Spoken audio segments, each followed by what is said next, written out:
Assalamualaikum everybody. Welcome to Eon's English channel.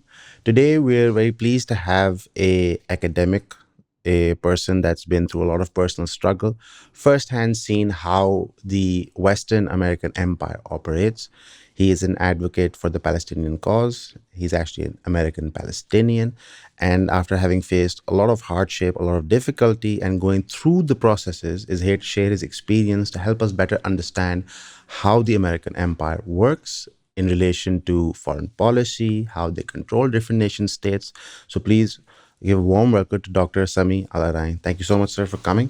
Thank you for inviting me. And I hope that your visit to Pakistan has been fruitful and you've enjoyed the food so far. But the reason why it's a pleasure to have you here is not only have you followed, let's say, your personal journey and the way that you've grown and the organization that you have in Turkey now that is doing something which is very different in the Ummah, which is basically researching on how to apply themselves in the modern day and age in terms of thought, political structures.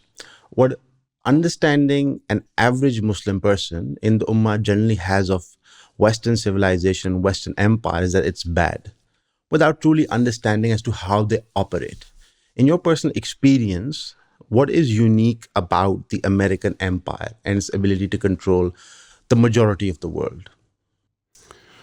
Well, the American empire certainly is an empire that has come through many phases. I mean, America is a young nation. It's about 250 years. It came out of a settler colonial experience. It was the British and other Europeans who came and settled North America, the American continent, even the whole Western hemisphere. So out of that came the American experiment. It came with the age of the Enlightenment, the age of the Renaissance in Europe. And of course, it was also in the age of imperialism. Imperialist powers were going throughout the world. It was the British and other European powers, French, Spanish, and others who came and settled in that part of the world. So they had that experience with them.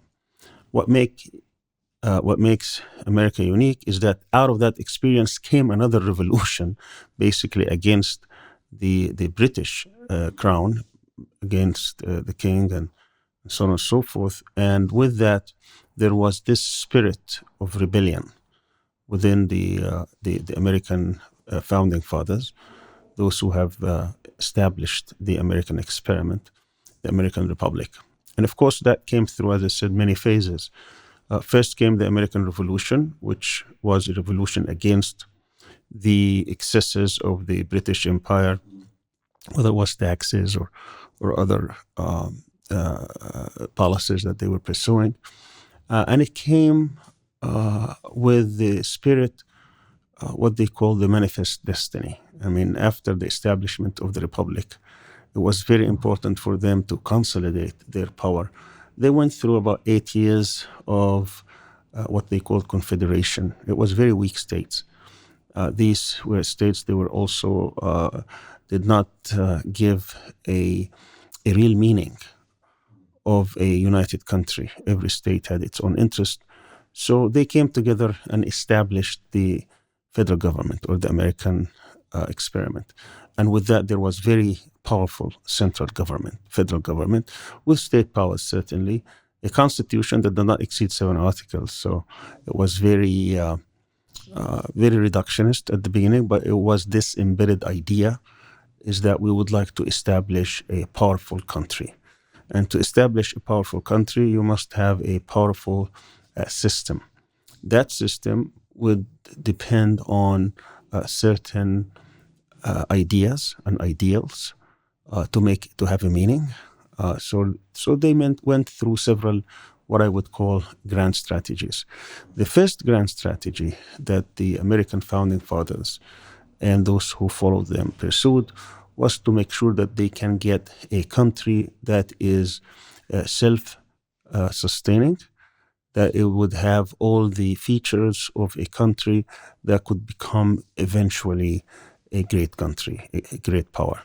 So the first grand strategy was to go from coast to coast. They started at the 13 colonies on the East Coast, and they started basically racing towards the west in what sometimes referred to as manifest destiny. It is our destiny to become great country. It's our destiny to get all this land by hook or crook, by whatever means we can do it. So through conquest, through the extermination of the indigenous people, through the purchase of what is called the Louisiana. It's almost 1/4 of the American continent. The what's called the Louisiana Purchase during the third president, Thomas Jefferson, and later on they purchased Alaska from Russia under the Tsar. So this is the spirit that we need to be a great country. We need to establish a country that could be defended, well defended, a country that could be rich, regardless of who the victims might be. They did it also on the back of slavery. Certainly they didn't. I mean, it was based on freedom, the idea of freedom, the idea of the pursuit of happiness, opportunity, and so on and so forth. But they didn't really care much about slavery. Slavery was an institution, part of the structure. They didn't count slaves in terms of being part of the population, except as 3/5 of an individual, so that the southern states could actually have more representation than the number of whites that controlled. So if you have a state with 100,000 white people and 100,000 black people, they could be counted as 160 in terms of representation in Congress, but doesn't make, didn't mean any rights for the slaves. Anyway, of course, that in about, 70 years or so, by 1860, 61, when Lincoln came to power and became the president, it became a huge problem between the North and the South, because you have now an industrious North that wanted to have in industries and technology, while the South was depending on its wealth on property and plantation. So that culminated into a war that ended in favor of the North in the emancipation of slavery, the institution of slavery. But that was just to make sure that these slaves could also become laborers for the North. It didn't translate pretty much as a freedom, real freedom for the blacks until maybe a century later.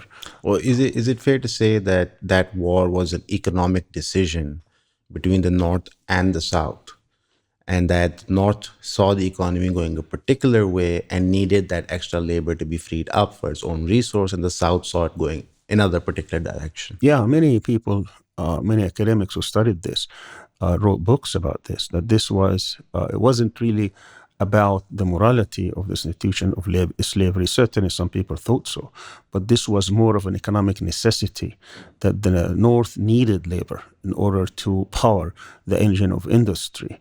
And the absence of slaves in the North. Of course, some states did not believe in the institution of slavery from early on, but others did.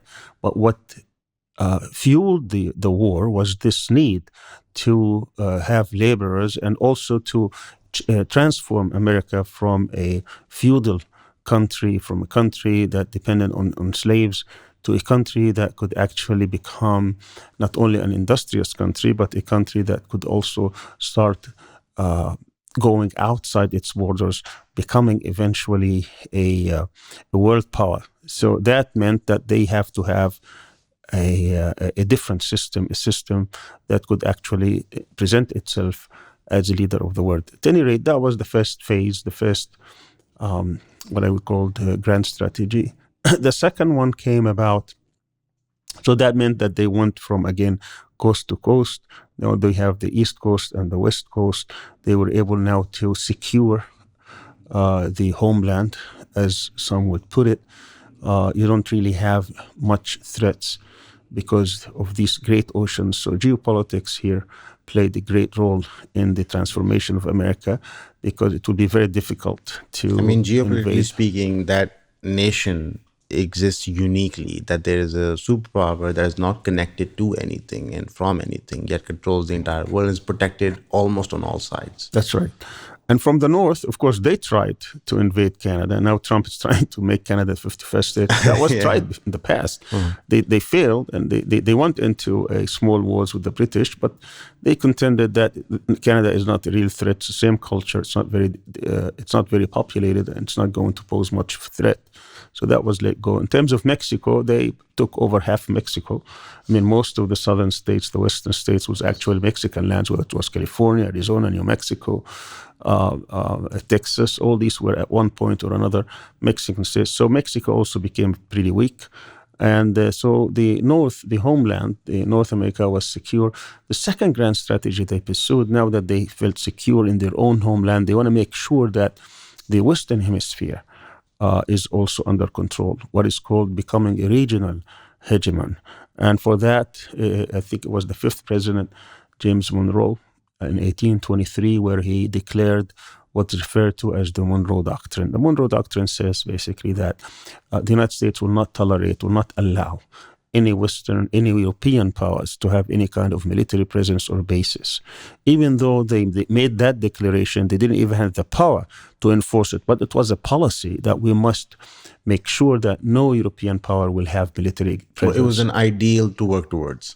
Absolutely. It may have taken several decades to reach that, but it was a grand strategy that we're going to become the regional hegemon in this part of the world, and we're not going to allow any emerging power, whether in the countries in the Western Hemisphere or coming from outside, to establish military bases that could threaten the homeland, the United States, or its hegemony in that region.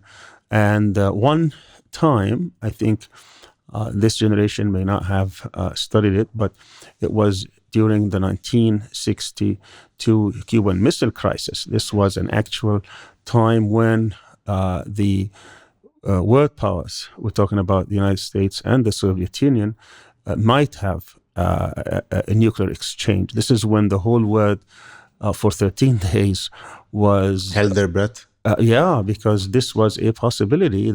Because what happened then is that the Soviet Union, which came as important world power after World War II, had its missiles in Cuba, on Cuban soil, that had also nuclear capabilities, which meant that the U.S. is only 90 miles away from being struck. And that would have taken, of course, a few minutes or seconds to destroy whatever target. So the United States would not tolerate that.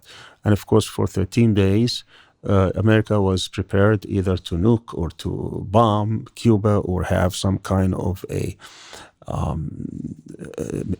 naval blockade or whatever policies.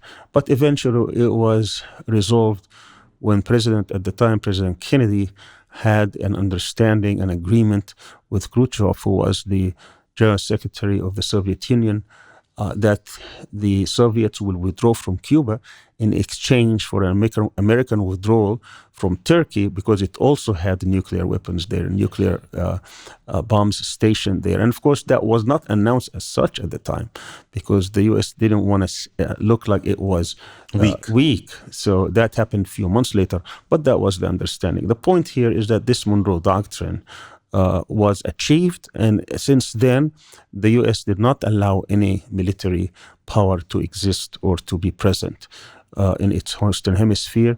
That meant America now is a regional hegemon, which allowed it now that it can go outside its region and extend its power around the world. So that would take us to the third grand strategy. To go outside, that means you have to build a navy, a very strong navy, blue water navy. And that happened during the 1880s, where the U.S. spent so much money in building this blue water navy, in which it can go and basically extend its muscle. But stationed for years in the middle of the ocean just to protect its interests. Not only that, they also occupied many islands. These islands around the world, they were occupied during that time, including Cuba, toward the end of the 19th century, beginning of the 20th century. The Philippines was also occupied. Many of these small nations that were around the nation, island nations, they occupied them. Sometimes you will find in the United Nations that you have this vote 170 against 7 or 8. And then we say, okay, who are these 8 nations who are standing with Israel? And then you find something like Micronesia, so all these island nations, Palau and Vanuatu and something like that. These were just small islands. Sometimes the island will have no more than 20,000 people, sometimes more, sometimes a couple of million or so. These were occupied by the U.S., and the U.S. eventually gave them nominal independence, but it controls everything from their salaries to their budgets to everything. It has like vassal military, states. vassal states have military bases and installations. So that happened during this period. And once you establish this naval supremacy throughout the oceans of the world, because you have the largest, the most powerful navy, the fourth great grand strategy that it used was now it wanted to control the trade routes. Because once you control the trade routes around the globe, then you basically can dictate to many nations whatever you want from them, because most nations depend on their wealth, on their survival, on their being, on having these kind of relations. And if you control the trade routes, then you can threaten these nations. For example, today, 80% of oil going to China goes through the Strait of Malaga, as well as perhaps as much as 65% of its trade. And if you control the Strait of Malaga, then obviously you can choke the Chinese if there is a real problem, real war. You can dictate them any which way you want. Of course, you are going to pressure them to the point where they will just back down, or they will surrender if there is a real showdown. That's just one example. Even people would ask, why did the Japanese bomb Pearl Harbor? Most people start the shooting war between the United States and Japan from Pearl Harbor, but that's not the true story. The story actually started way before that. It was a tactic by the Japanese, a desperate act by the Japanese, because they were under severe blockade by the Americans, because the Americans wanted the Japanese to make certain policy changes and to do certain things that the Japanese did not want to do. And it was the Navy that prevented much of the raw material, since Japan is very poor in raw materials. So it was not allowing them to get this raw material.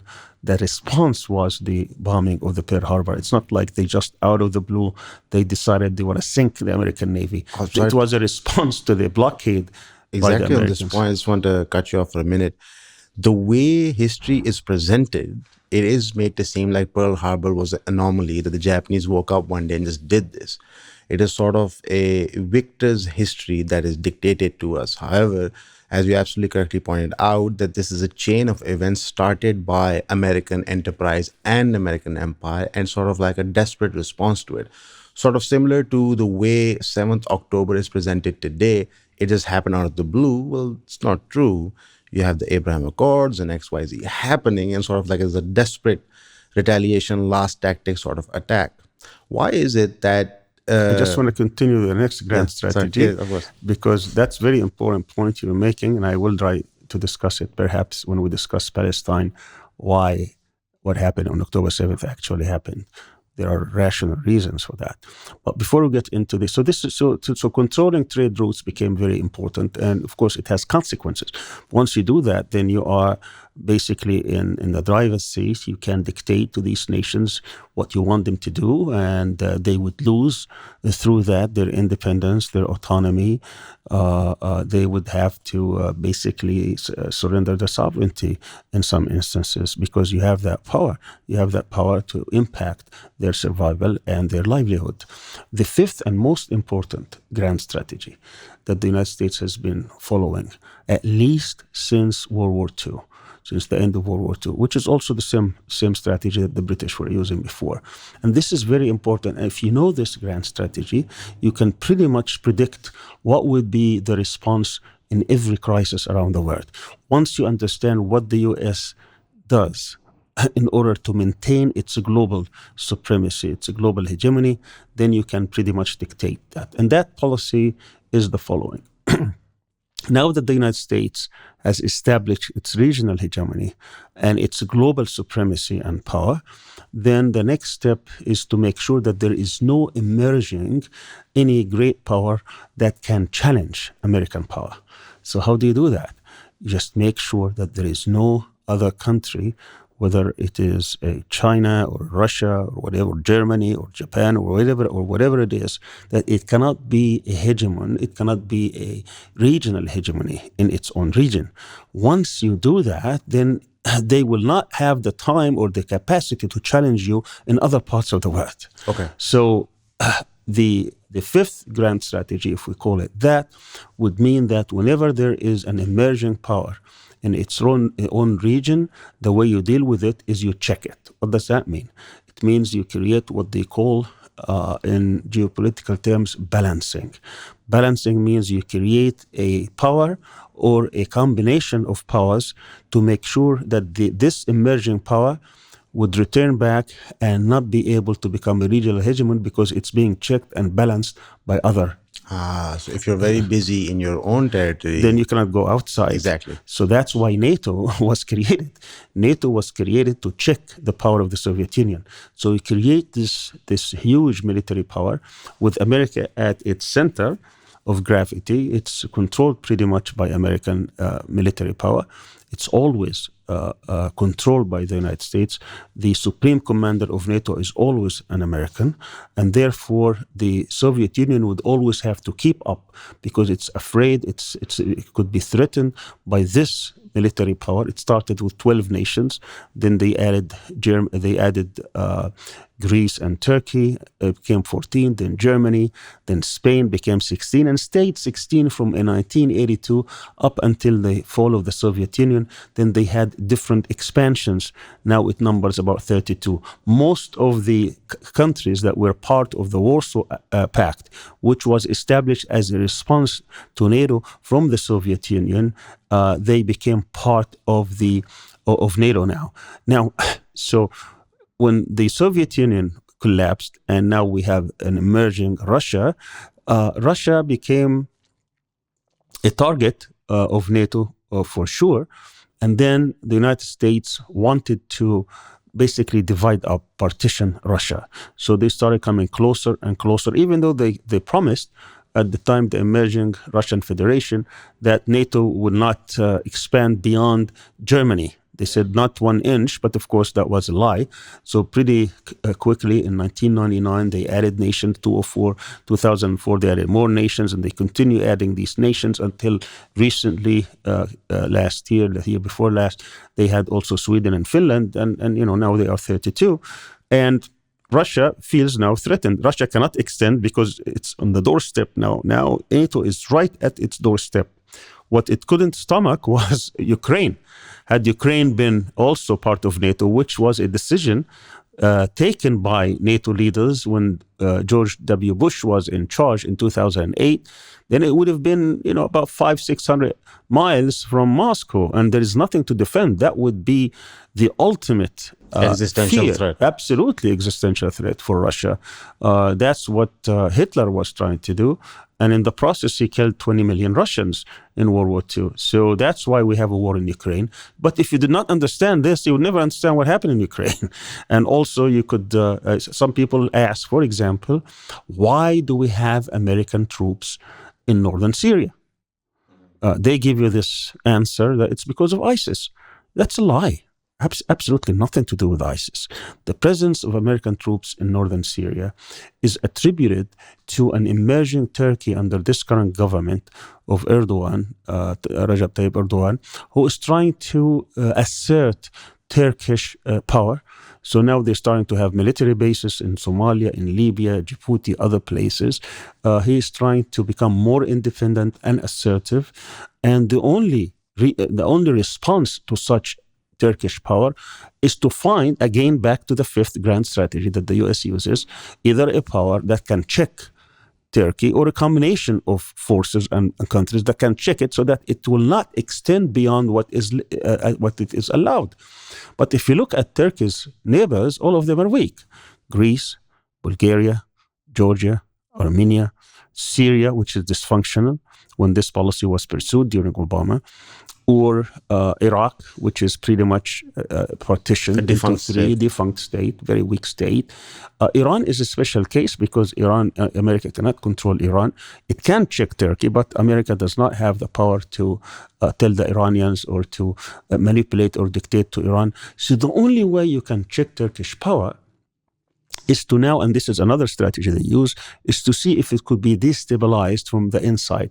And the main fault line in Turkey is the Kurdish-Turkish relations, which is very sensitive. 20% of Turkish citizens are made of Kurdish, and therefore, if we can establish in the northern of Syria, which has a lot of Kurds, a de facto entity or a state, and arm it and train it and give it the oil of the Syrians and make it a viable entity, then the Turks will immediately come back and think that if this state, especially if it has access to, not access, but controlled by PKK, which is the main party that has been threatening the cohesiveness of the Turkish Republic, then obviously they're going to come back and try to preserve their own country. Professor, here when such ideas of strategic depth are presented and how affairs happen as far as superpowers are concerned, people label such thought as conspiracy theory, they label such thought as outdated.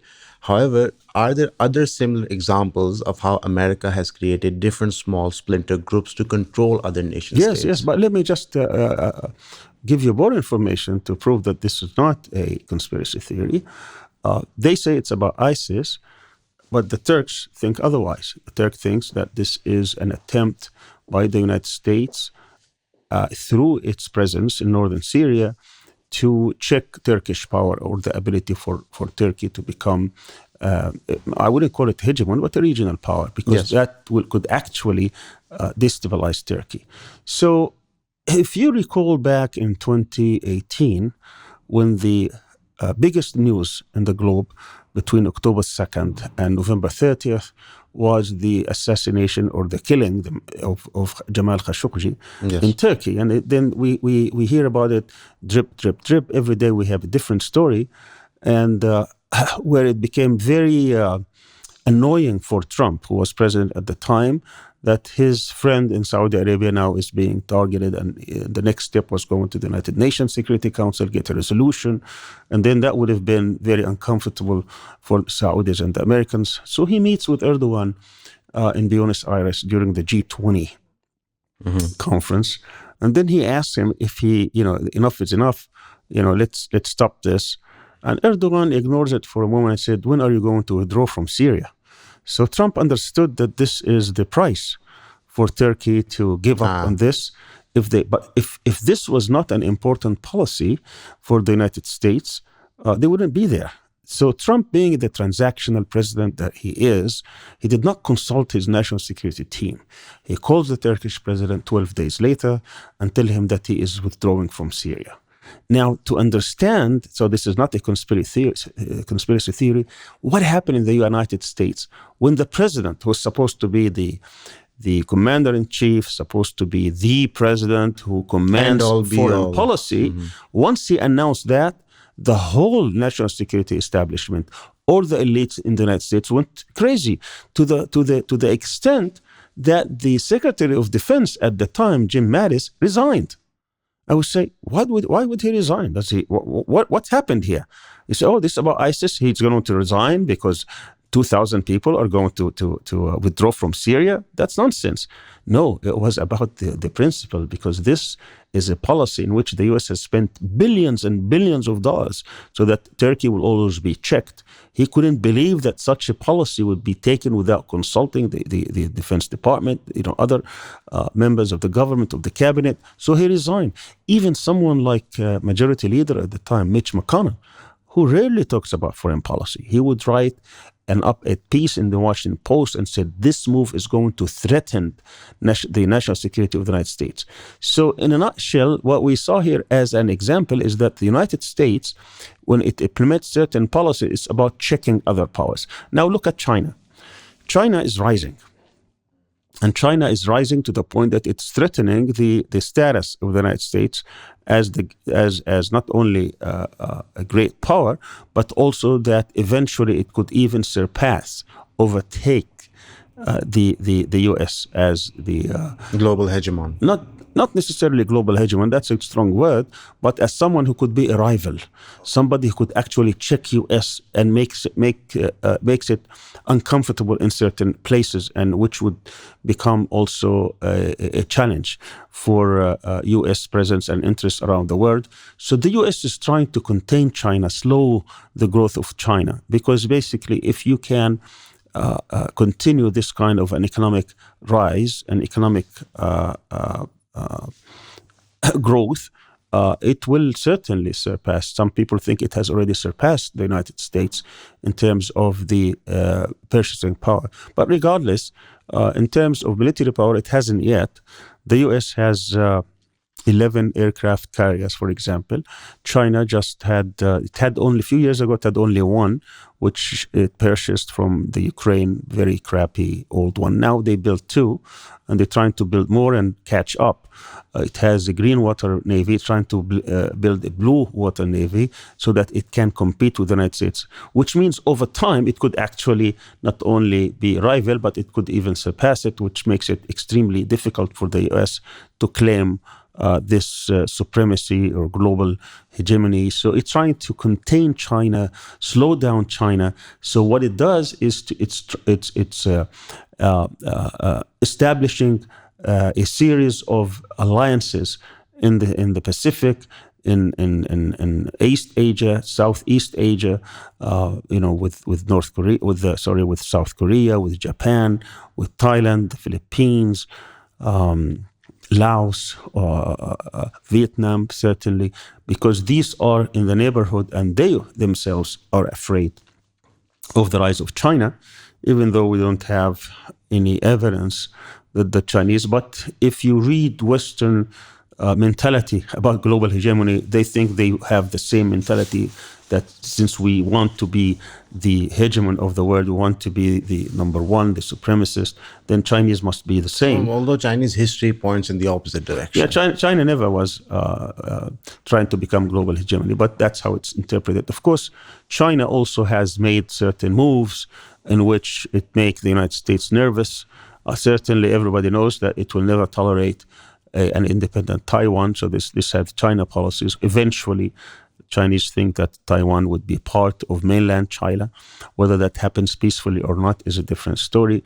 They are building these islands, artificial islands, so that they can basically kick out America from their region, and the Americans are not accepting this. So you have all these tensions in the East China Sea and the South China Sea. All that points to an eventual showdown. Whether that showdown translates into an actual war or a shooting war is anybody's guess. But obviously, if it happens, the sooner it happens, the more advantageous it will be for the United States. The later it happens, the more it will be more difficult for the United States. But with it comes great risks. So the U.S. is trying to slow this down and build these alliances. For example, this AUKUS alliance between Australia, the United States, and Britain is towards that, and other alliances with India. The reason America has accepted India with all the problems that India brings to this alliance is because it wants India to be on its side in its rivalry with China. So many things could be explained in Europe, in the Pacific, in the East Asia through that prism. Now, the U.S. traditionally has three areas that it considers vital to its national interest. Two of these areas are because of competitors or possible rivals, namely Russia and China. So the Americans are very interested in Europe because it does not want Russia to become dominant in Europe. So NATO becomes very important. So when Trump tries to play down NATO, some of these foreign policy elites, the establishment, or what you may call the deep state, becomes very nervous because what are you talking about? If we leave NATO or if we disband NATO, then the Russians will definitely flex their muscles, and we would lose our advantage. And if Russia becomes the dominant power in Europe, then of course that would be at the expense of our interest. And then Russian can also go outside. Now you could tell when there was this Nord Stream pipelines 1 and 2. They were bombed, they were destroyed, and of course everybody's saying, oh, they were destroyed by the Ukrainians. Of course they were not destroyed by the Ukrainians, they were destroyed by the Americans. And the Europeans know that, and they had to swallow it. The Europeans' economy has been devastated by the Ukraine war. It was America the beneficial, at least in the short term, but the Europeans are paying a huge price in this. And the Americans are very happy about the fact that NATO now is stronger than it used to be.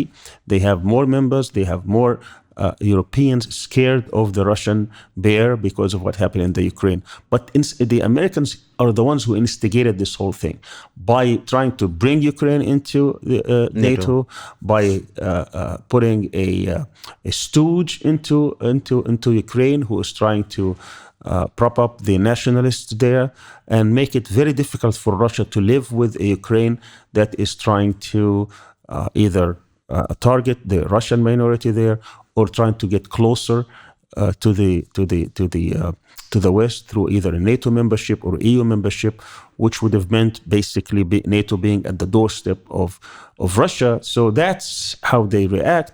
They also killed off the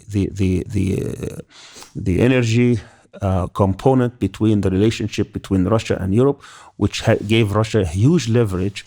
And the Europeans, of course, were benefiting from cheap energy. That's gone. It also normalized in the last 20 years Western European powers' relationship with Russia, where you saw an exchange of finance, ideas, and a mobility of people. And this sort of was counterintuitive post-USSR when Russia was supposed to sort of go back into its cage. Yes. So Russia was on the bounce back because of those relationships. But here I just want to give another example. So this is the example that came through. I said 3 areas that were of importance to them. The second area, or the second region, is East Asia, or Asia, East and Southeast, and that because of China. So these 2 regions are very important to the Americans because they want to check Russia through NATO, and they want to check China through these series of alliances.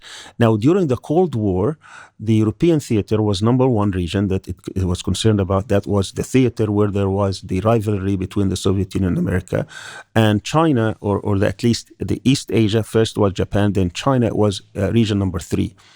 But now, after the rise of China and the collapse of the Soviet Union, they swapped. So the number 1 region that it is concerned about is East Asia, and the third one is Europe. But the second region that it is very important, and that's where we can understand much of what happens in our region, is around the Persian Gulf or the Arab Gulf, where most of the oil is, and also the greater Middle East.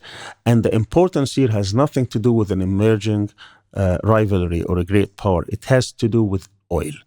Oil is the commodity that the whole world depends on for its industries, for to become an advanced industry or an advanced industrial society, or technologically advanced. And therefore, whoever controls the oil pretty much controls what happens in terms of economy around the world. And the United States wanted to control that oil because that oil is owned by a few countries who have populations who are very small, and therefore protecting them will give it the leverage of dictating much of these policies. Now, the U.S. In the waning days of World War II was trying to make the dollar as the currency reserve of the world.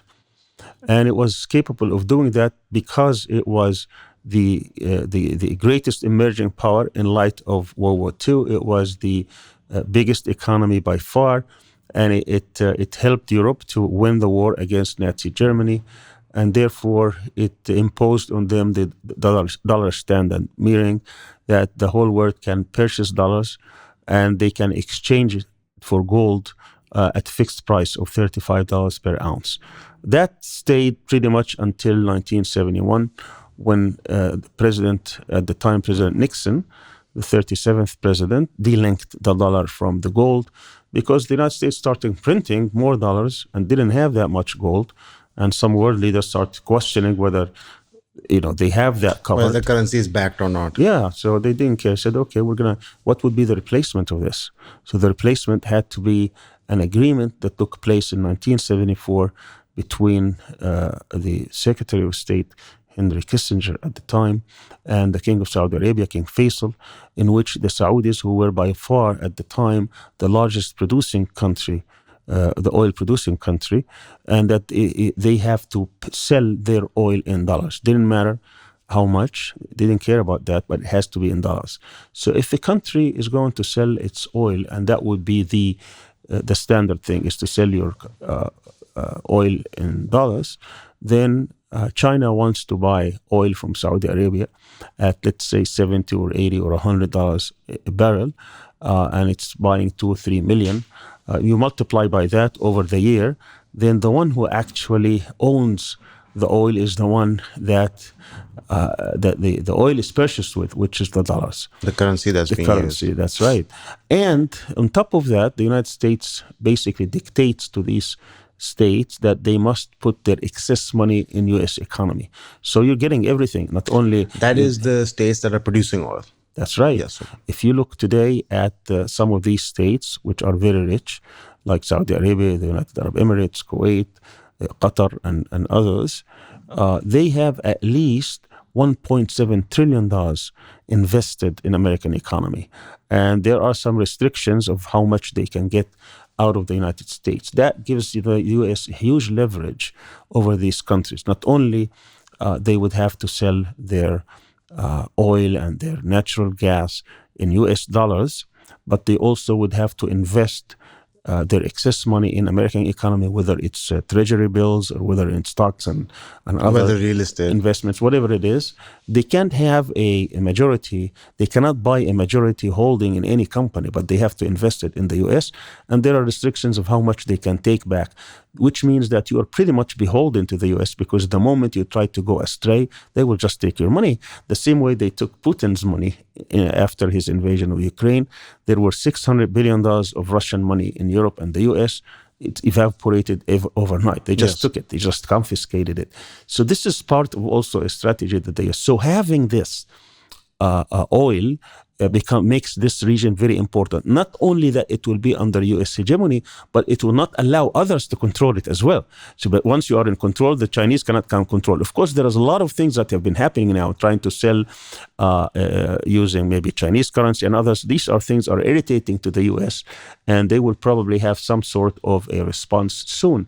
But the other most important reason the U.S. is interested in this part of the world is Israel, is the Zionist regime. Mm-hmm. Because of different factors. Some of them are historic, some of them are strategic and geopolitical. The United States wants a strong Israel. This was not the case at the beginning. But it became certainly part of its strategic reasons after the victory of the 1967 war, when Israel took over Egypt and Syria, the Six-Day War, in which now it was in charge of a large part of the Arab world, not only of the total mandated, British-mandated Palestine, but also the Golan Heights and the Sinai, and it represented itself as indispensable or the most powerful army in the region. And therefore the U.S. could see that it can use Israel as the club, that it can hit any player in the region that does not accept or comport to U.S. policy. So Israel put itself in a position for America to back it. Absolutely, and then it will keep this region under control, weak, exhausted, fragmented, divided, in need of U.S. security and protection. It's been very successful in doing that. And it has been, for the most part, even though there's a lot of changes now with the emergence of some states that don't like this. But these are the three regions that the U.S. is been emphasizing, that the U.S. has been working to make sure that it will work according to its wishes. And of course, the U.S. pursued. There was a unipolar moment.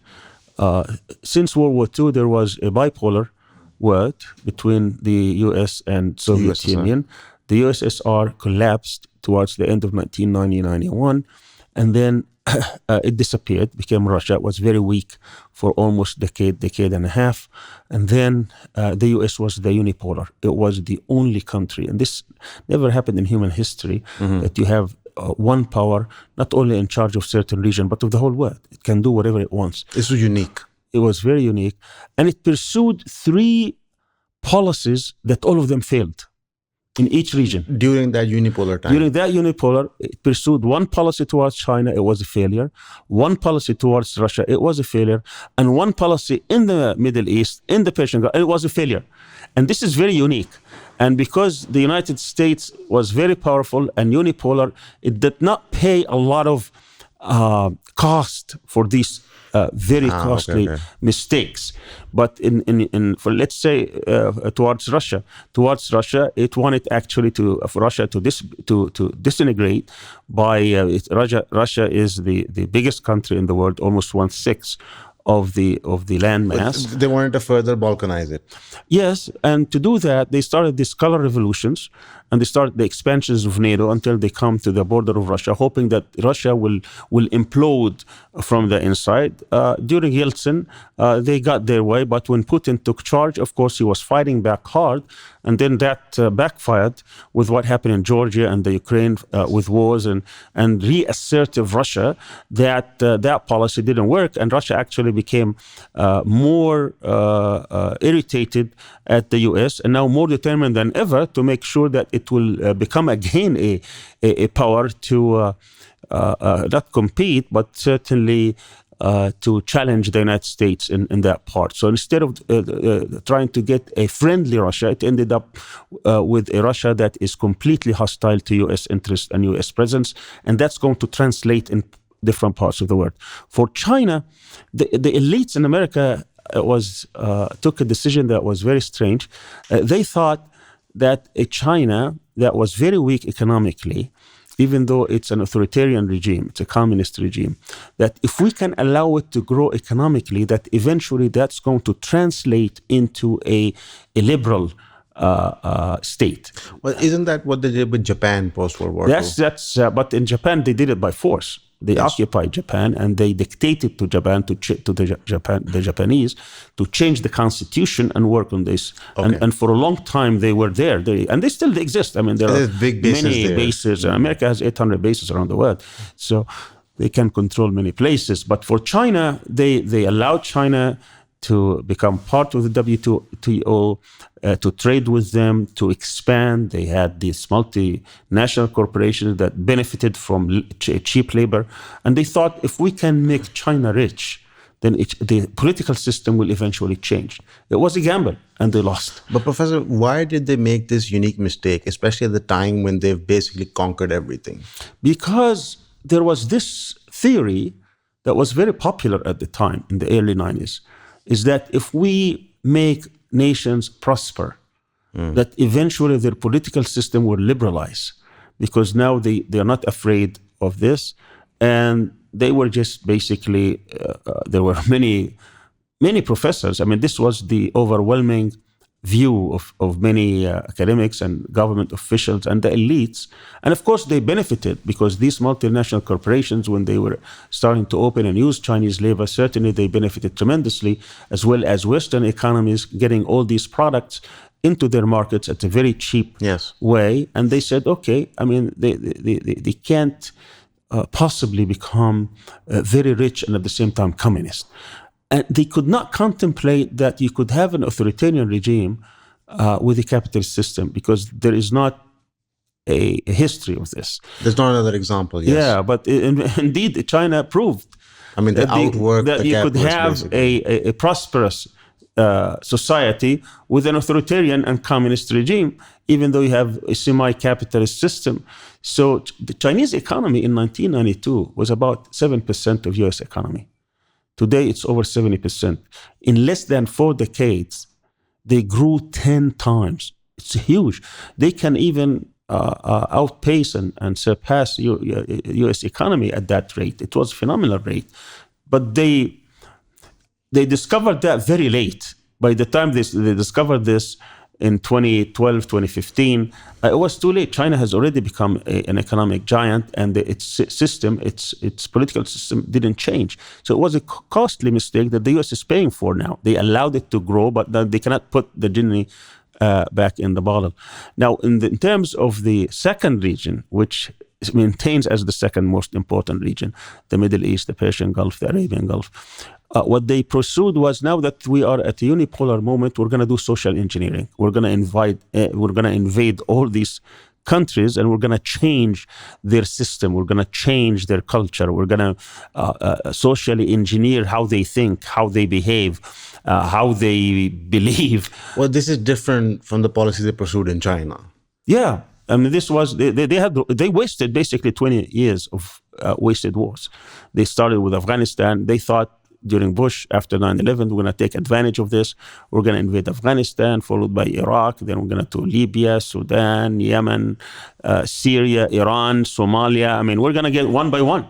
But they couldn't get past even Afghanistan and Iraq. Just for the audience, all these plans were actually being discussed in the 90s, pre 9/11 even happening, as to how they're going to militarily invade this region. That's right. Go on. And even Wesley Clark, who is an American general, who led the NATO at the time when they were bombing Serbia and the Balkan Wars in the 1990s, he still had contacts. And he said after 9/11, he stopped by the Pentagon, in which all eyes were on Afghanistan. This is very early on. And a friend of his in the Pentagon, a general, told him, I can't believe what we're doing. He said, what are we doing? He said, we are going to invade Iraq. He said, Iraq? Why Iraq? Does it have to do with anything with 9/11? He said, no, but that's what we're planning. And it doesn't even stop there. After Iraq, we're going to Libya and Syria and Yemen and Somalia and ending with Iran. So this was what they were contemplating, is to change the whole region so it will become totally subservient to the United States. That's very interesting, is that in the 90s, in this unipolar moment, that America has basically won the entire world. Like, they've conquered the earth in many different shapes and forms. They take one policy in China, and they take the exact opposite policy in the Middle East, by the same academics that have been bought and paid for by large corporations. Why come up with two different strategies for two different areas? Well, they can't allow any country in the Middle East to become advanced scientifically or economically prosper, because that would be considered in Israel as a direct threat for its survival. Okay. So the policy in the Middle East, even though there is a grand strategy for America, but individual policies, they would have to be coordinated with Israel. Israel is created to make sure it will be the hegemon in the region, that Israel will be not only the strongest country, but it will be the strongest country against a combination of its enemies. So Israel has to be stronger than Egypt and Syria and Saudi Arabia and Iraq and Iran combined. That's what they hope to have. Now, they would not tolerate any country, for example, that will become nuclear, because Israel has to maintain its monopoly on nuclear weapons. That's why they are so hostile towards Iran and its nuclear program. This is why they bombed Libya as well. And of course, they bombed Libya, they bombed, not Libya, but they bombed Syria, they bombed Iraq. In Libya, they make sure they strip it from any attempt to have unconventional weapons. And that's why Gaddafi, after 9/11, surrendered whatever programs he had. They bombed the nuclear reactor in Iraq during Saddam Hussein's time, during the Reagan administration. They had all kinds of attempts to end the nuclear program in Iran. They killed its scientists. They bombed several sites. They bombed the site of a small nuclear reactor in Syria in 2007. So they were not going to tolerate any attempt for any kind of a nuclear program in any part. Of course, the Iranians were very smart. They built it underneath mountains, and it's very difficult for them to get to it and bomb it. That's why they have been putting these severe sanctions against Iran, hoping that somehow Iran will abandon this program, even though Iran said it was not building a nuclear weapon. But of course, they're not going to believe Iran what it says. So they've been putting a lot of pressure on Iran on that. The point here is that Israel wants to be the hegemon in the region. It will not tolerate any country to become powerful, even when a country is trying to buy something and it is a client of the United States. The Israelis will stand in the way. Back in I believe it was in 1982, when Saudi Arabia wanted to get AWACS. AWACS is just an early warning system that was very advanced at the time. The Zionist lobby stood against it. The Americans wanted it. The military industrial complex wanted it. It was bringing a lot of money. There was a lot of assurances that it will never be used against Israel. The Americans will be manning it, so they will never allow any kind of intelligence operation against Israel. Even with all that, the Zionists stood against it. And it only passed by one vote after the American president appealed to the Senate, promising them this will never affect the balance of power. And even with the Americans giving Israel all it needed in terms of weapons, we have seen, for example, in the past 15 months, the U.S. supplying Israel with $22 billion of weapons just so that they can destroy and bomb a small area of 365 kilometers square in Gaza. I mean, just unbelievable when you think of this. And they give Israel more than that they had given it in the past 6 years combined. Yearly, it gives it about 3.8. And in 1 year, you get $22 billion. And as a parting gift, Biden gives it another $8 billion, $30 billion. I mean, it's just unbelievable, but this is how much they think of us. We really, our blood, our children, our cities, our infrastructure doesn't mean much to them. What is being preserved here is Israeli hegemony and Israeli military presence as the presence in this part of the world that will dictate who is actually in charge. Professor, do you really think it's that cold and calculated? Because what was unique this time, well, it's not unique every time that this genocide happens in Palestine. It is quite painful to watch. But what was unique was that because of the existence of social media, most material got out, most narratives were destroyed that normally people would believe. And there were visceral images attached to this $30 billion in military aid that was being used. However, it seemed to make no difference to American deep state enterprise or how the world generally operates. And in fact, post-Trump being elected, this entire conversation of that maybe some of the people in Gaza should be taken by Egypt so that then America can help rebuild Gaza itself and then Israel can rebuild it. How do you view all of that conversation? Well, the United States, after what happened on October 7th, was very concerned about the status of Israel in the region. We have to understand what was American strategy right before Tufan al-Aqsa. The Americans understood that China, as the greatest threat to its global supremacy, global hegemony, they have to reposition themselves and focus on the Chinese threat. And to do that, they want to secure their interests in this region. They can no longer be part of these forever wars, these so-called, the fake global war and terror.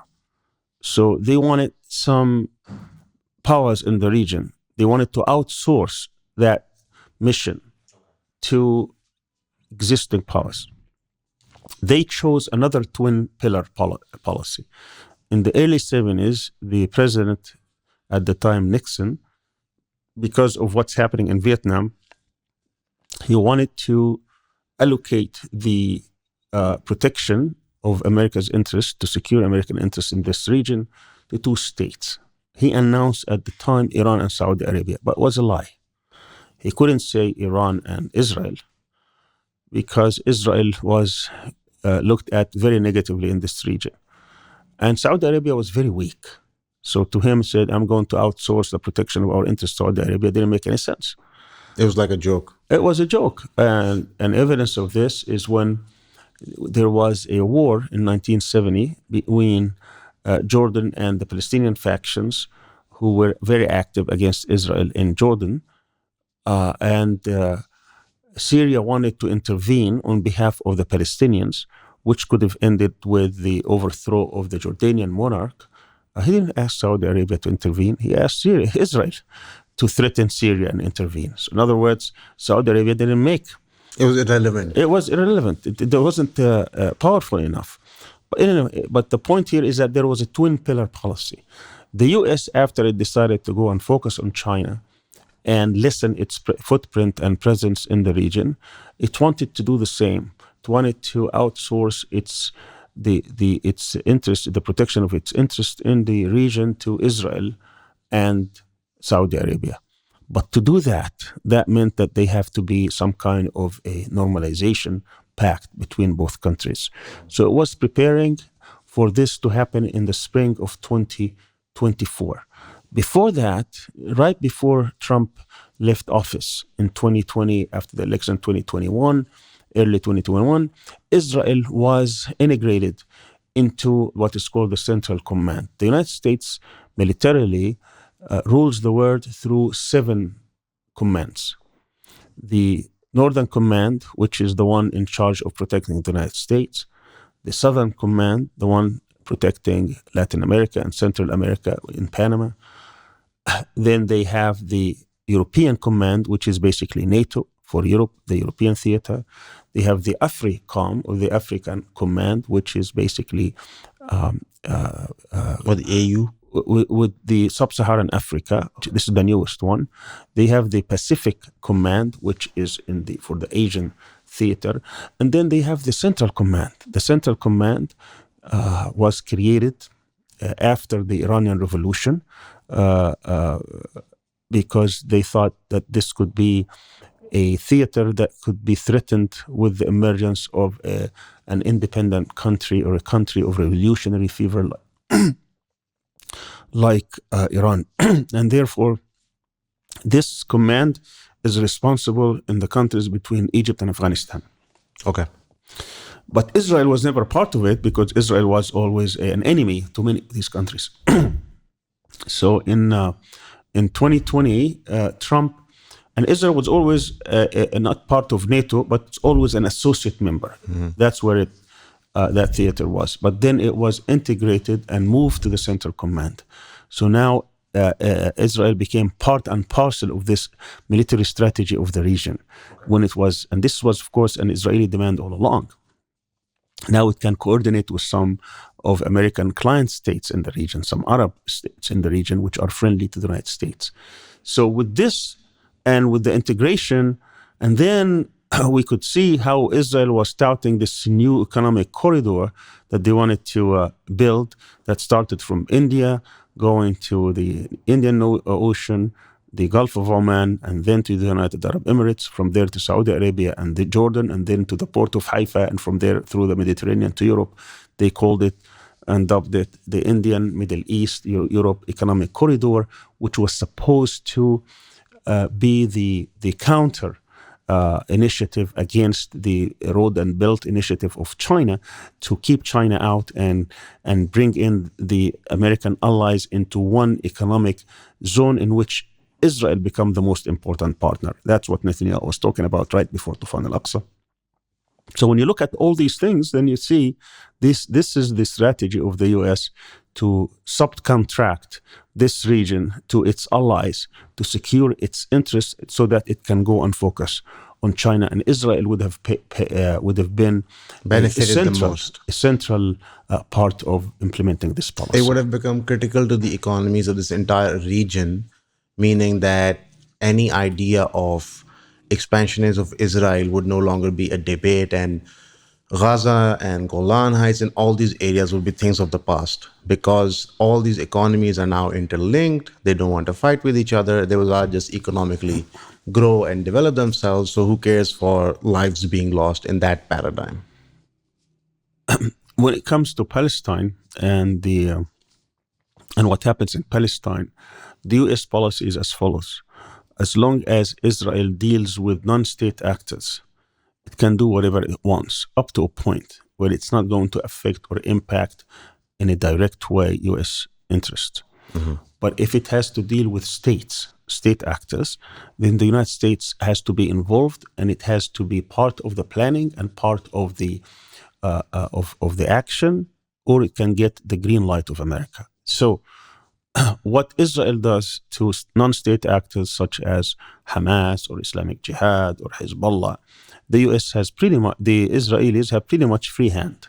Yeah, but Professor, here's the question. The way that you said state actors and non-state actors, who defines that? Of course, the international system. Iran is a state actor. Yes. So what Israel does in Iran is going to impact America directly.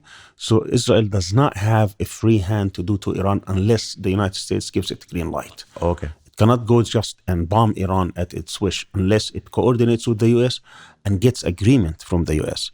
But what Israel does in Gaza or in southern Lebanon, the United States is not going to give it an ultimatum or prevent it.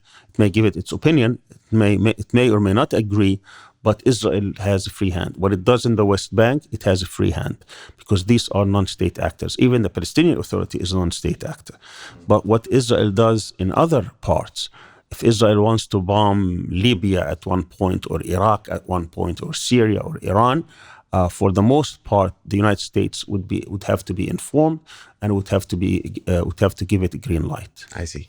So this basically means that Israel and the American relationship and the check on the Israel military is just between state and non-state actors, which sort of makes it easy to commit mass genocide. Pretty much. I mean, the United States not just permitted Israel to commit a genocide. It was a partner. It was complicit. It was a full partner in this. They knew exactly what Israel was doing and supplied it with all the armaments it needed, with all the bombs, every bomb, every plane, every missile, every ammunition was U.S. And they knew this. It just didn't happen once. It was happening over 15 months, 470 days. It was happening. The United States knew exactly what was happening, and it agreed to it. The Biden administration is part of this. Blinken knew what it was. They covered for Israel. They protected Israel. They vetoed for Israel. They were defending Israel and they were looking the other way while Israel was committing genocide. Well, this idea, that notion that people have in that, and this is sort of, they associate this idea with China, is that in today's modern day and age, in order to compete, some areas and some people need to be sacrificed so that a greater good can be achieved. And the example that is used is that Tiananmen Square massacre is sort of looked the other way because China has been able to alleviate poverty for like 800 million people. And they apply that paradigm to explain to Middle Eastern and even in Pakistan nation states for the normalization of the relationship with Israel, even if it comes at the cost of, let's say, Gaza. Because this will mean that eventually in the long run, you will be able to compete with Israel in American empire. And then you can hence defeat and take back lands in the future. It's sort of like a very long pipe dream. Is this sort of the narrative that you get to see a lot? Is there truth to this narrative, or is this just an absurd reality that's being pitched to us? Well, Tiananmen Square was certainly an attempt by the American national security establishment to destabilize China. That doesn't take anything from the fact that the Chinese themselves have agency and they wanted to change whatever the situation is. But the United States tried to exploit these instances so that it can destabilize its rivals. Certainly the US, this was during the first Bush administration, realized that a country like China, the US cannot impact the internal dynamics of China.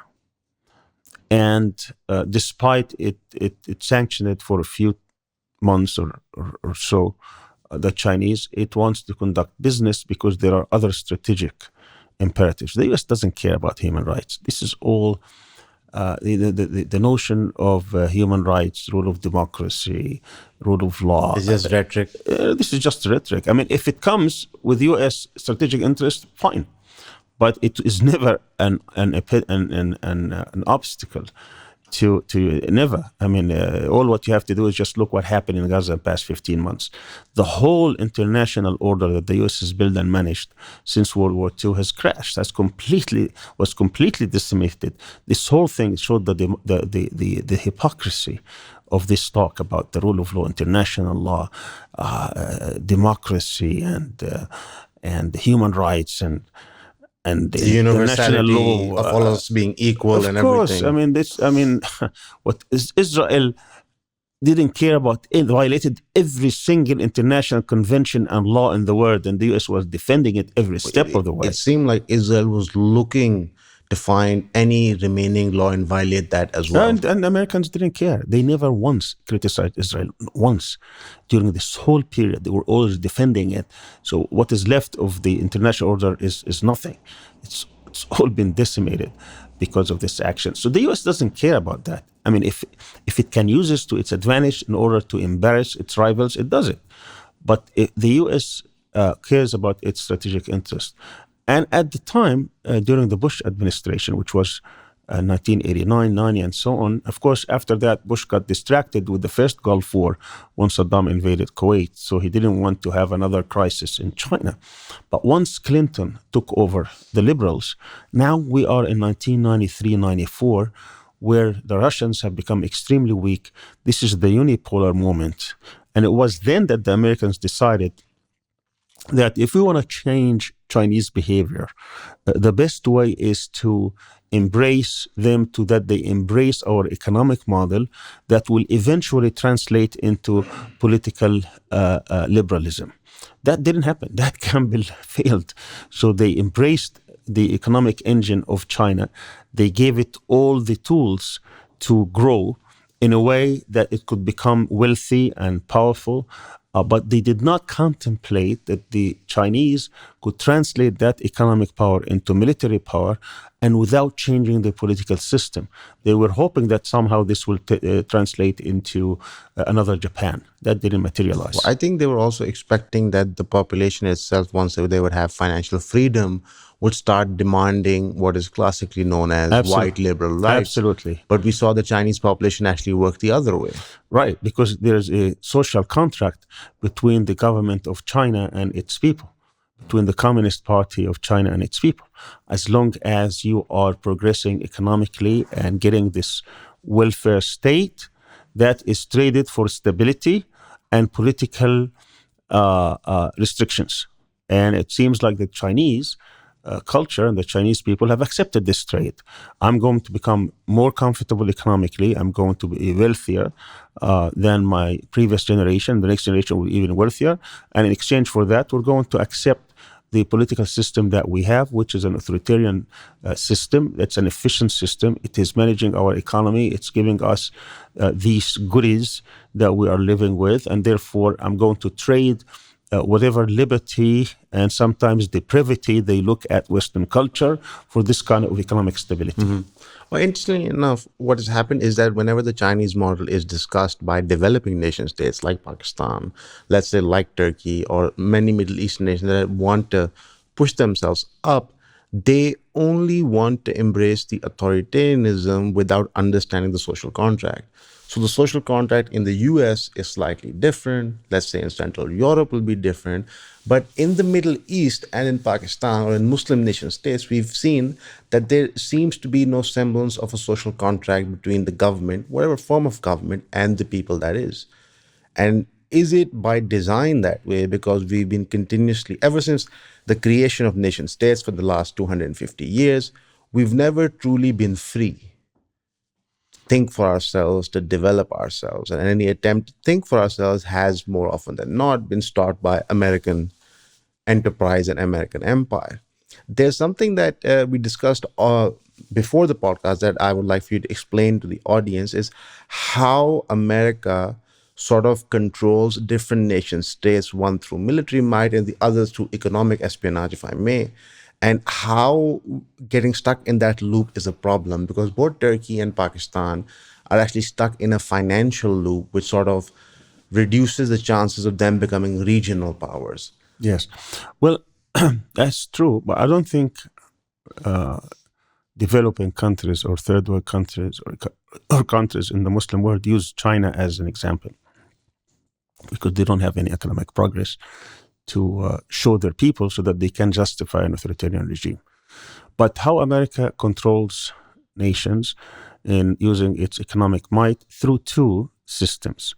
The first system is used against wealthy countries, such as the Gulf countries, by demanding that they deposit their excess wealth in the U.S. economy. As I said, there's at least $1.7 trillion of Arab money and funds in the United States. This is the money that Trump sees, and he wants half. I mean, he's just an extortioner. He's just a mafia guy. He Well, he's sees a real this. estate guy. What do you expect? Yeah, I mean, he says, okay, this is what you have. I'm protecting you. I need half. I want half. So, and it's not like necessarily that they just take it, but it has to be in the U.S. economy, and they cannot just withdraw it. There are some restrictions how they could use it. And that means that these countries will always be afraid that this money could be confiscated.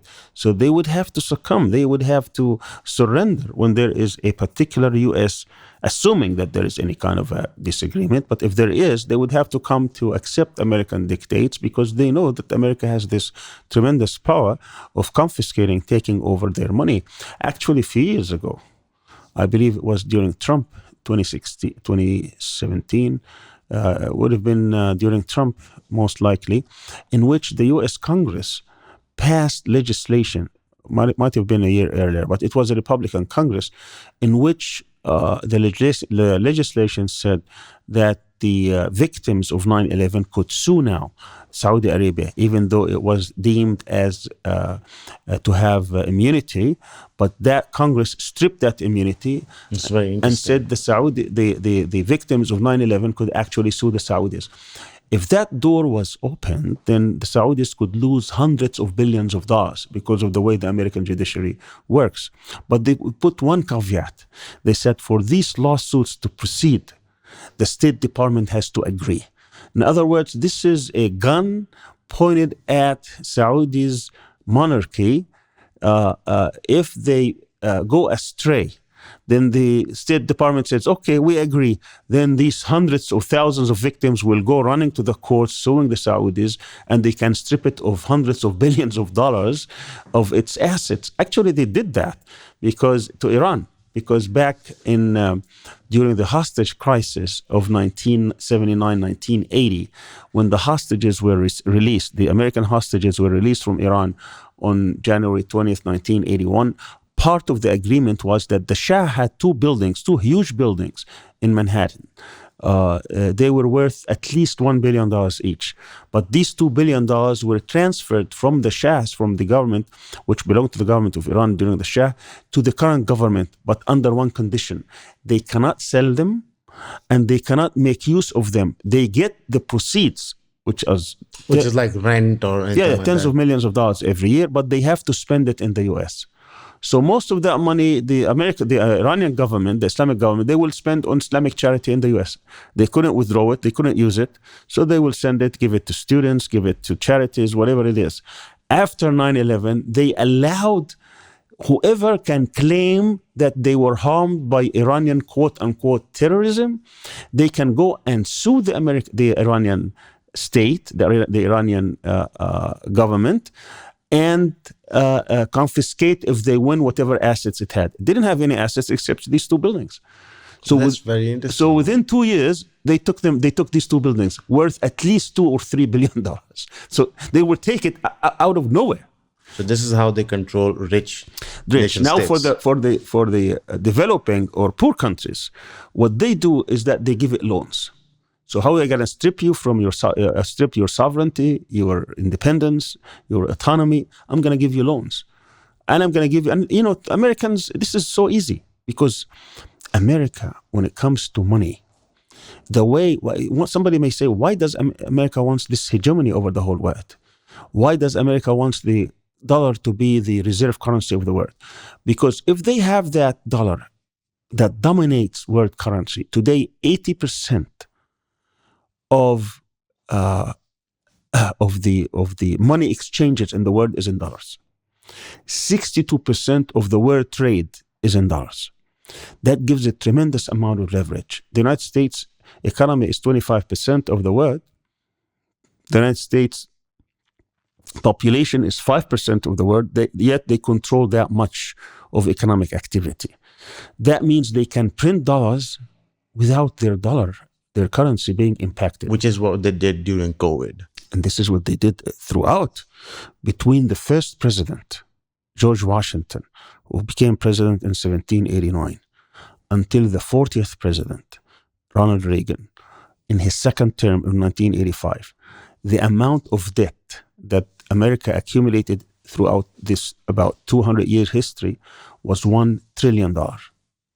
Since 85 until today, 2025, that's 40 years, it has accumulated $36 trillion. In 40 years, they increased their debt from 1 trillion to 36 trillion. That's almost $1 trillion a year. That's almost $1 trillion a year. It's unbelievable. And their currency is still the strongest in the world. You're going to say, how could that happen? If any country did that, their currency will be in the gutters. I mean, that's why they have to maintain their hegemony. Otherwise, their economy will end. So once they are able to do that, there are certain conditions associated with this. So what they do, to them, issuing another $1 trillion is just a matter of zeros in somebody's bank account. They don't even print it. The amount of actual money printed a year to the amount of the dollar activity in the globe is 3%. So when you have 62% of economic activity and 80% of bank deposits in dollars around the world, and only 3% is actual cash. Paper currency. All what it is just zeros going on and on using American currency, so they can print whatever they want and get away with it. So wait, if the world shifts to, let's say, a cashless economy, and the dollar is the hegemon, that just means limitless options for America. And that's what they do. So what they do, so they give these countries, through different institutions that they control, IMF, International Monetary Fund, or World Bank, or different regional economic banks that exist, and so on. So particularly European and American banks, they will load you with debt. And then when it's time to pay, and they know that you can't pay, then they start dictating to you the policies. So let me just give you an example. Some people say, why is Turkey, despite its sentiments and its rhetoric about Gaza and so on and so forth, didn't do much about stopping this genocide? Well, didn't do much beyond the point. I mean, they did a lot, but that a lot did not amount to change of behavior. Yes. Okay, so they could have done more to change behavior, but they did what they could. And the Israelis and the Americans, they knew that they can say whatever they want. We're not going to change behavior because we can hurt badly Turkish economy. Now, the question is, how could they hurt the economy of Turkey? You may want to recall that in 2018, Trump had one tweet, was 5-word tweet: I can destroy Turkish economy. The second day, the Turkish lira depreciated by 25%. You can say, how could it be in one tweet? And how did that happen? And the reason this could happen is because the amount of debt the Turkish economy, the Turkish corporations have. It's not the government that took this debt. It's private institutions. Today, Turkey has about $520 billion in debt. Now, this money that has been infusing Turkish growth and Turkish economy is taken by private companies. They make money. It's not like they don't make money. Most of that money they make in liras. But they will give you maybe 5 years time relief to pay your debt, or 10-year relief. By the time you're trying to pay back these loans, you have to transform these liras into dollars and euros. But there isn't enough dollars and euros with the economy that needs $80 billion in energy, because Turkey does not have oil or natural gas.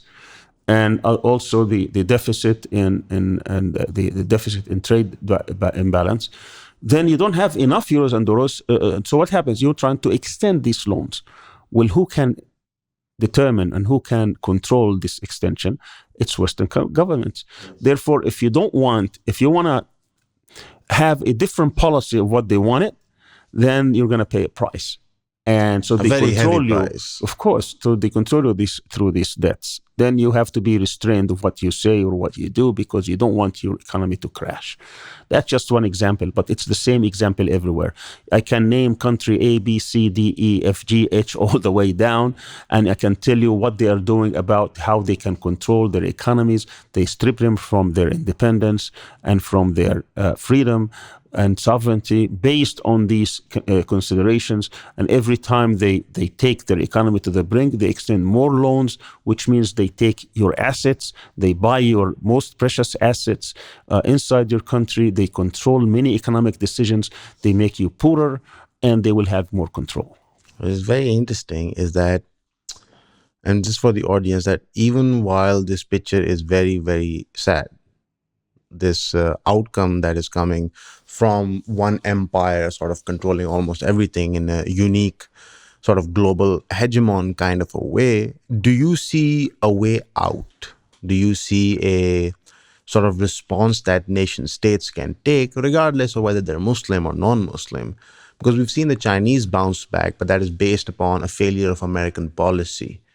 And even the failure of, let's say, the American Middle Eastern policy has not led to sort of like an economic independence bounce back yet. So what is the way forward? Well, to judge the waning of American empire or the collapse of American empire, there are probably many factors, but two of them are probably more important than the others. The first one is the number of American bases around the world.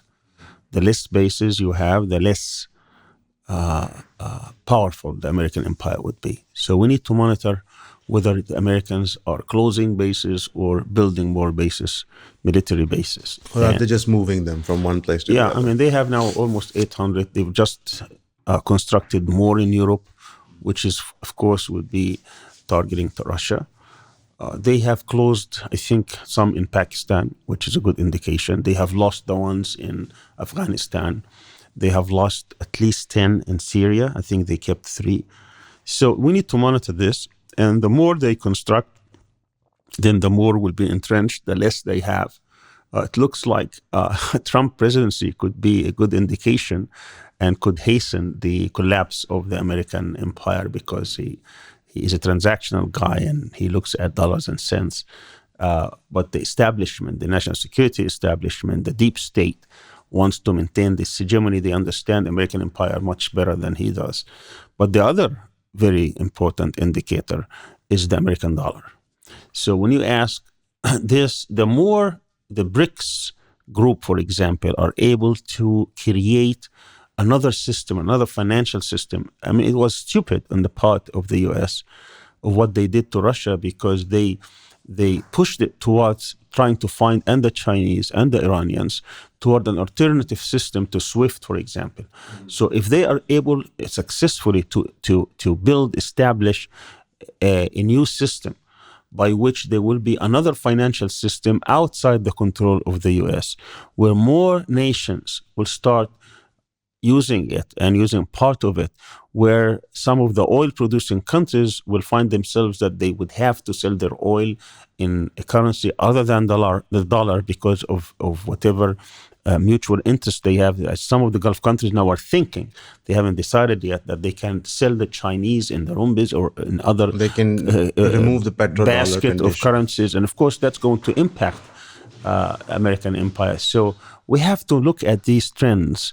This doesn't happen overnight, but certainly those who are monitoring this, there are many studies on this, many books on this.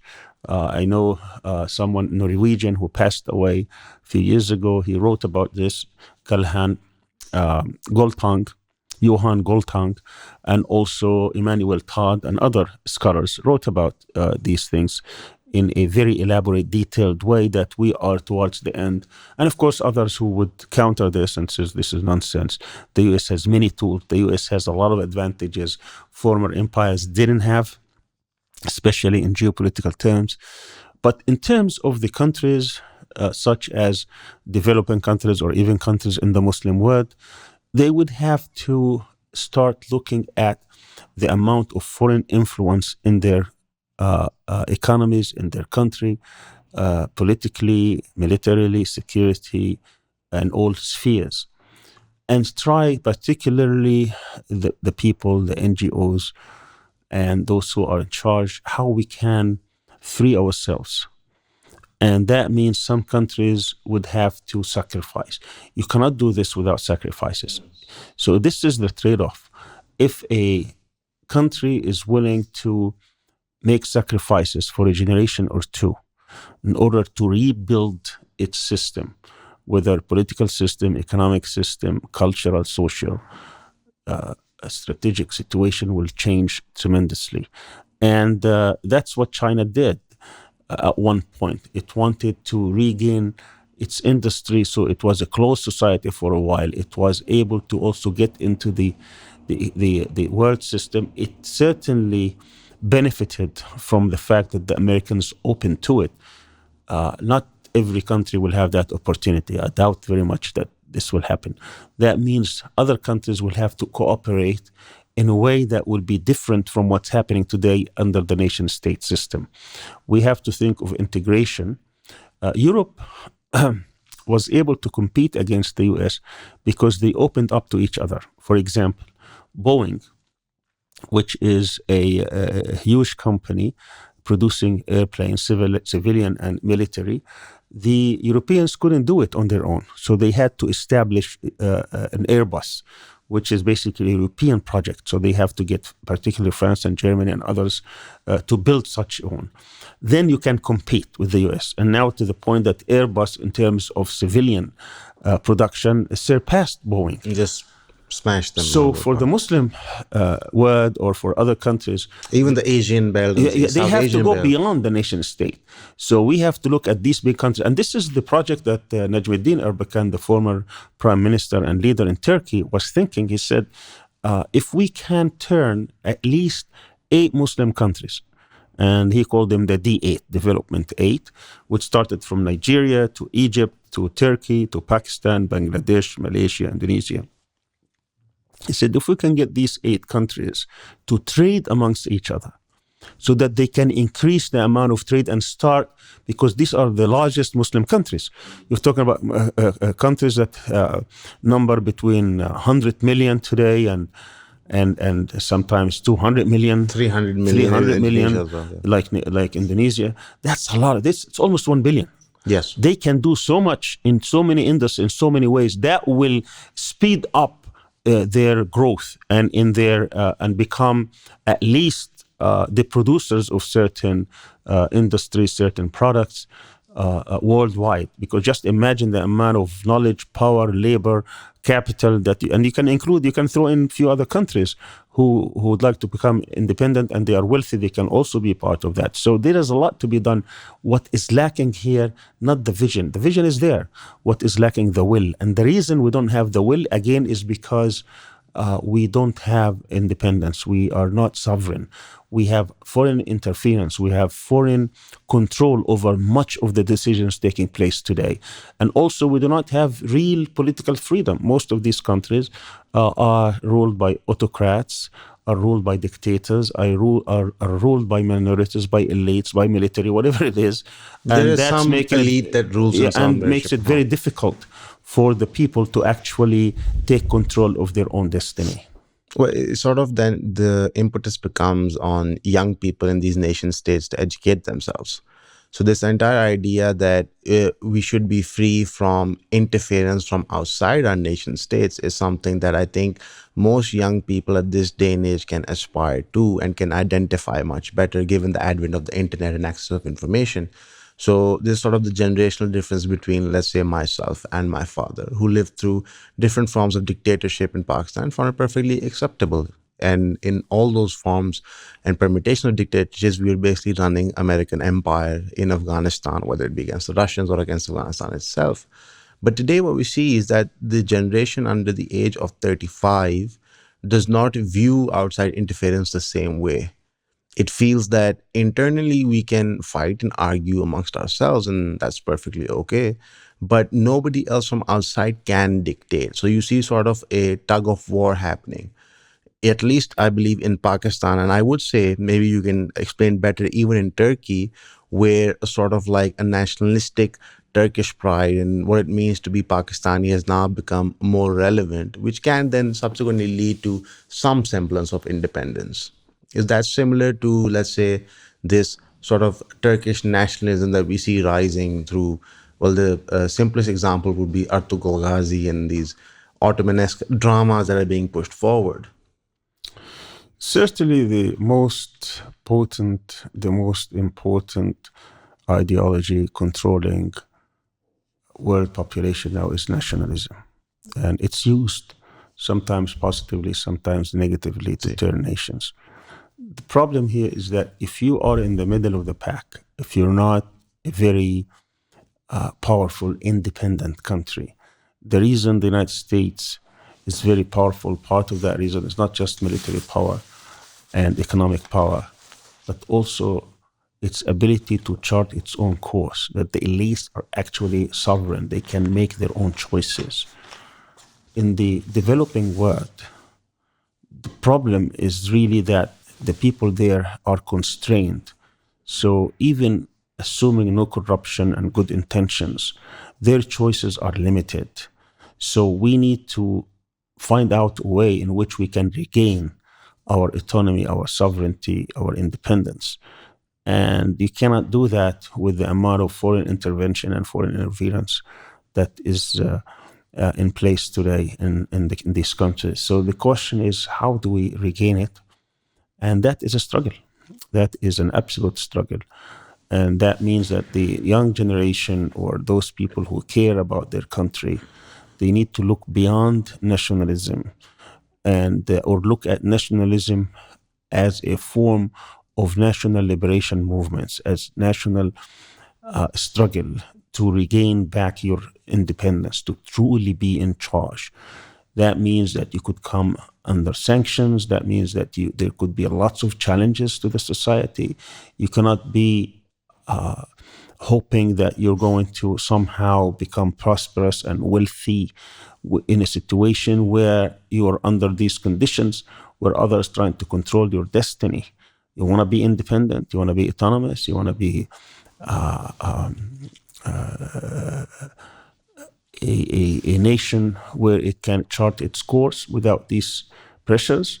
Then you have to be able to bring in all kinds of resources to bring about this power, which means the collective will become more important than the individual gain.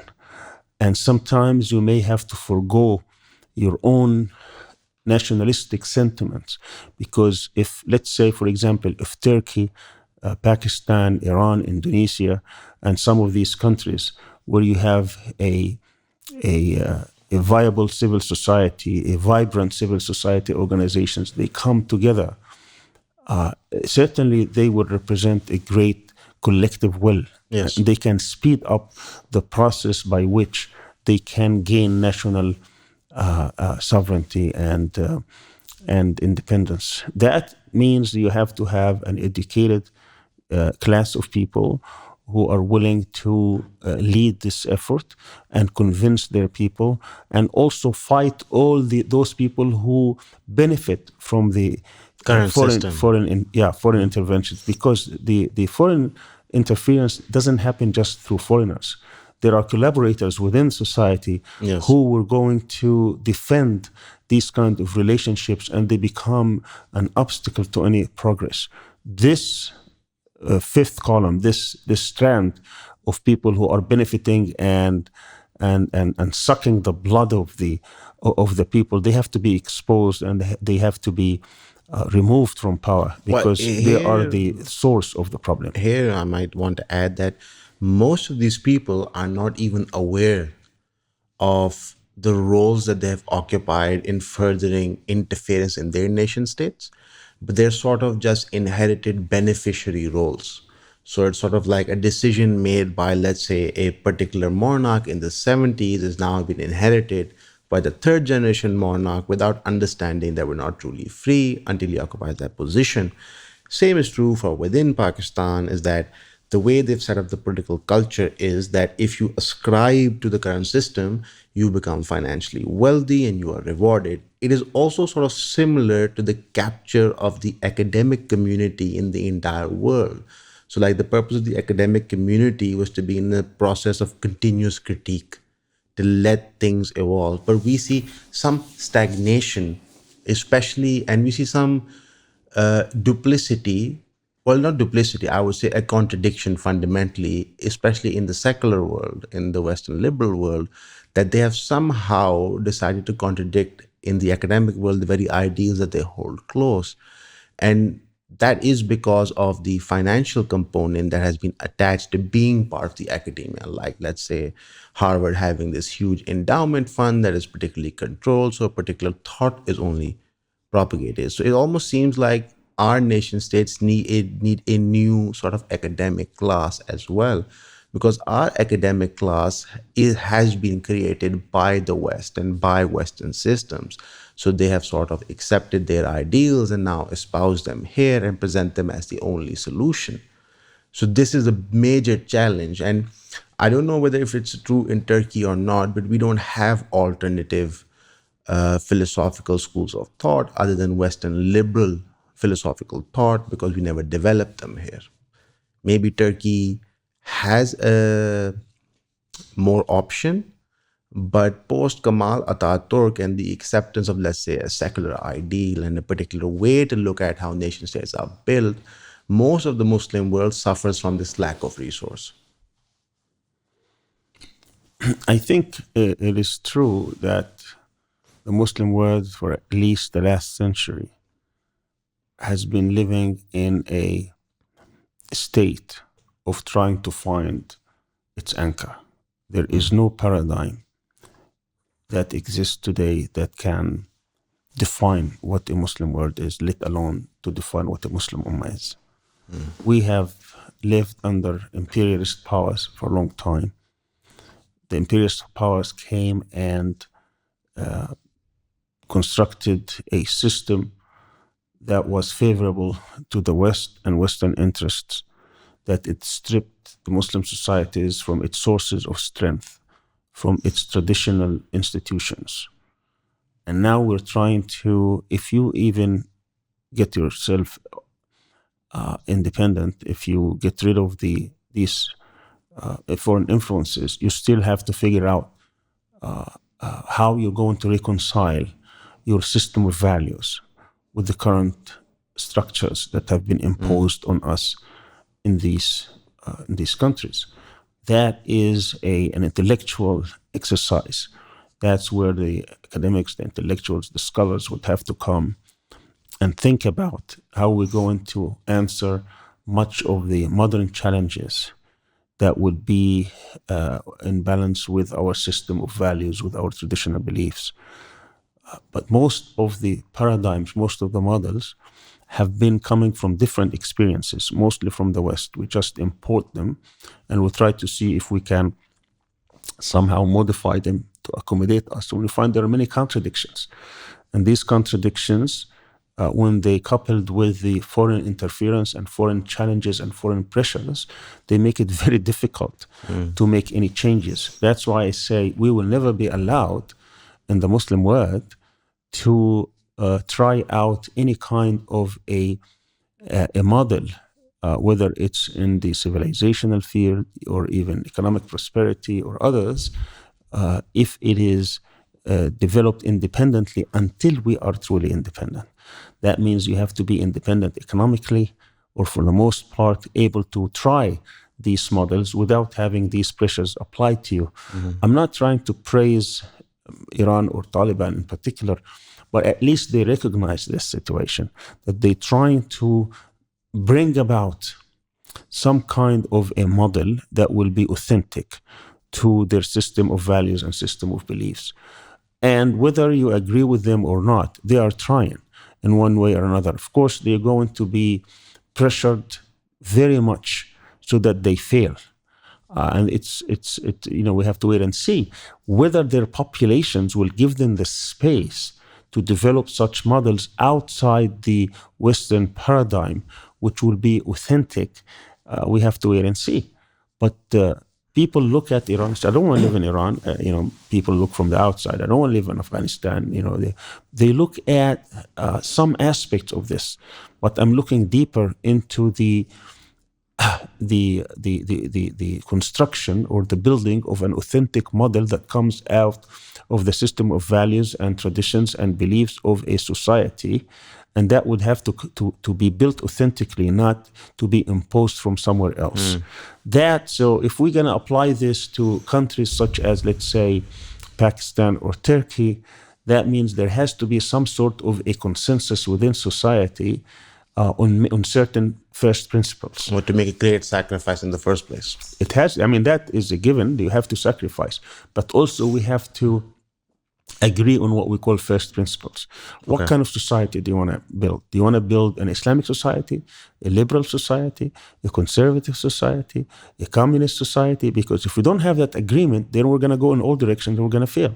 So the Muslim elites, or the elites in Muslim societies, they have been torn on these issues. And the West has played a great role in making sure that we don't have such consensus. So my contention here, my advice is that if we're able to get rid of as much as possible foreign intervention or foreign interference and try to have gain back our authentic self, then perhaps these elites can come together without the foreign interference and agree on these first principles. And then they can start trying, assuming that they are capable of working together and assuming that the population will accept sacrifices, then perhaps we can get to that level. If we look at the Chinese, for example, you will find that Chinese have already agreed, at least the elites, on what a first principle is. Yes. Which is they have an authoritarian system, political system. Many people may disagree with it, but that's a system that has been working for But they them. have consensus amongst the elite. So they had a consensus. Then they start saying, where do we go from there? They listened for an interference. They imposed their own conditions. So the Americans want to come and make business, fine, on our terms, not on their terms. So they were able to, and of course the Americans had their own assumptions, so they came, and now they felt that they have been tricked by the Chinese, that somehow that is the sentiment. Yeah. Right? So this is the type of thing. So first we need to agree on what I call the first principles, at least the consensus among the elites. We have to know, we can't be going in all these different directions. That's certainly a recipe for failure. Well, I think what the professor has said should be heard by almost every student in Pakistan and across the world that has this thought within itself to be unique as a nation state and develop ourselves so that we can compete fairly across the world and not have to bow down to, let's say, a global hegemon. And for that, we sort of need to look into ourselves and understand how can we form a first principle. And in fact, the way he explained the entire American paradigm shows that the American paradigm actually defined a first principle that we need to be protected from coast to coast, and they moved there step by step. In fact, they would set up a mandate or an ideal that they were decades away from achieving just to aspire to. So this is something that sort of shows you or gives you a dive into the psychology of a nation state that wants to grow and be a global hegemon. So you have to assume that mentality and then sort of work towards it. Professor, thank you so much for coming. I hope that these trips of yours to Pakistan continues, that we can work on more things. And it's been personally a great help in understanding lots of things. And inshallah, not only will we translate this into Urdu, but the things that we have learned will now become a part of sort of the discourse that we have here locally as well. Thank you very much. Jazakallah khair.